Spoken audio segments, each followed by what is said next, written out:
देश की आज़ादी के लिए हंसते हंसते फांसी के फंदे को चूमने वाले भगत सिंह, राजगुरु और सुखदेव आज भी भारत के युवाओं के आदर्श हैं, क्योंकि जो जज्बा अंग्रेज़ों के खिलाफ इन तीन शहीदों ने दिखाए, उसे याद कर आज के युवा उनसे नसीहतें लेने की कोशिशें करता है। 23 मार्च 1931 ये वो तारीख है जिस दिन अंग्रेजों ने समय से पहले ही इन जाबाजों को फांसी पर लटका दिया।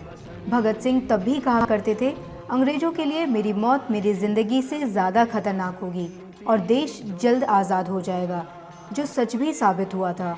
पूरे देश में क्रांति की ऐसी धार पैदा हुई कि अंग्रेजों ने अपने कदम पीछे हटा लिए थे और अंततः मुल्क को 15 अगस्त 1947 को आज़ाद करना पड़ा था। गौरतलब है कि जलियांवाला बाग नरसंहार के बाद भगत सिंह अमृतसर जाकर एक शीशी में खून से सनी मिट्टी लेकर आए थे, जो उन्हें अंग्रेज़ों को देश से बाहर खदेड़ने की लगातार प्रेरणा देती थी। भगत सिंह, सुखदेव और राजगुरु के शहादत के 81 साल बीत चुके हैं, लेकिन आज भी मुल्क के लिए किया गया उनका बलिदान सबकी जहन में ताज़ा है। मुल्क उनकी शहादत दिवस पर नमन कर रहा है और उनकी कुछ पंक्तियाँ याद आती हैं।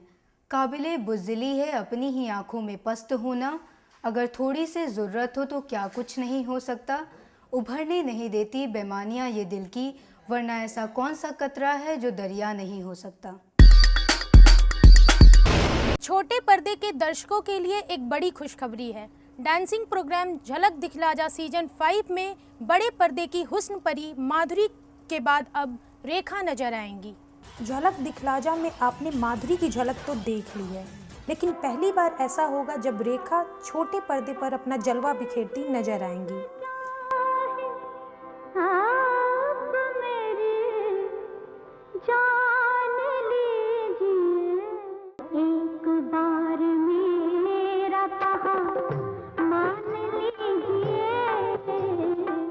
माधुरी जहां अपने खास डांसिंग अदाओं के लिए जानी जाती है, वहीं रेखा भी अपने उम्र के इस पड़ाव में आकर भी नई हीरोइनों को मात देती रही हैं।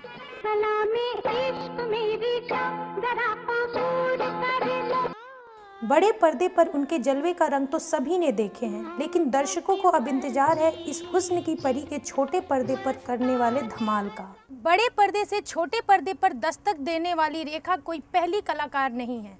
इसके पहले भी गोविंदा, शाहरुख खान, सलमान खान, संजय दत्त के साथ साथ सदी के महानायक अमिताभ बच्चन ने भी दस्तक दी है। अब देखना यह है कि रेखा छोटे पर्दे पर क्या इतिहास रचती हैं। यूपी के मुख्यमंत्री अखिलेश यादव कितने सजग हैं, इसका अंदाजा इस बात से लगाया जा सकता है कि उन्होंने अपने मंत्रियों को जिन विभागों को बांटा है, उनमें से कुछ का तो वजूद ही नहीं है।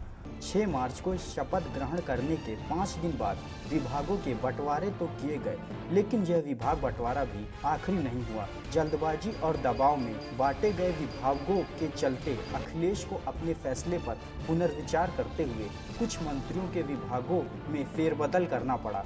हद तो तब हो गई जब शहरी समग्र विकास विभाग को 4 साल पहले ही समाप्त कर दिया गया था, जिसका प्रभार अखिलेश ने अपनी पार्टी के सबसे कद्दावर नेता आजम खान के सुपुर्द किया है। गौरतलब है कि 2 जून 2008 को एक ज्ञापन के माध्यम से इस विभाग को समाप्त कर दिया गया था तथा इस विभाग को नगर विकास विभाग के अनुभाग 9 में शामिल कर दिया गया था। ऐसे में इस चूक को लेकर क्या समझा जाए? कैबिनेट विस्तार से लेकर आज तक हो रही अव्यवस्थाओं के पीछे कारण क्या है, ये तो साफ नहीं हो पा रहा है, लेकिन लोगों के मन में एक सवाल जरूर उठ रहा है कि पूर्ण बहुमत होने के बावजूद आखिर किस दबाव में युवा मुख्यमंत्री ऐसी चूक कर रहे हैं। कैमरा पर्सन पंकज के साथ अमरदीप। लोकपाल मुद्दे पर प्रधानमंत्री द्वारा बुलाई गई बैठक एक बार फिर बेअसर रही। हालांकि प्रधानमंत्री ने विपक्ष के सामने मजबूत लोकपाल बने इस बात को दोबारा उठाया। सीपीएम ने जहां इस बैठक में अपने 3 मुद्दों के संशोधन पर राय दी, वहीं समाजवादी पार्टी ने इस मुद्दे पर सरकार का रुख सकारात्मक बताया। प्रधानमंत्री द्वारा बुलाई गई बैठक में सीपीएम की पहली मांग लोकायुक्त की नियुक्ति राज्य करे, दूसरी लोकपाल के दायरे में एनजीओ और कॉरपोरेट हों और तीसरी जांच एजेंसी भी लोकपाल के दायरे में होनी चाहिए रखी। वहीं समाजवादी पार्टी ने लोकपाल को हटाने की प्रक्रिया में संशोधन और लोकायुक्त के प्रावधान को लोकायुक्त से अलग रखने की मांग की। दरअसल सरकार लोकसभा में पारित विधेयक को राज्यसभा से भी हरी झंडी दिलाना चाहती है, लेकिन राज्यसभा में सरकार अल्पमत में है। ऐसे में विपक्षी दलों के सहयोग के बिना इसे पारित कराना आसान नहीं। आज की बैठक से यह साफ हो गया है कि विपक्षी दल अपने संशोधनों को छोड़ने के पक्ष में नहीं हैं। वहीं सरकार को इस पक्ष पर सहमति बनाने के लिए अभी और पापड़ बेलने पड़ेंगे। CWG के बवंडर से अभी शीला दीक्षित उभर भी नहीं पाई थी कि दिल्ली की लोकायुक्त ने उन्हें एक नई मुसीबत में डाल दिया।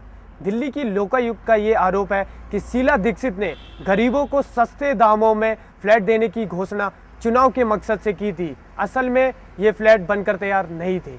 दिल्ली के लोकायुक्त ने मुख्यमंत्री शीला दीक्षित के सामने फिर परेशानी खड़ी कर दी है। लोकायुक्त ने दिल्ली के उपराज्यपाल को 2008 विधानसभा चुनाव के वक्त मतदाताओं को गुमराह करने और सस्ते दामों पर फ्लैट देने के मामले में पुनः विचार करने के लिए रिपोर्ट भेजी है।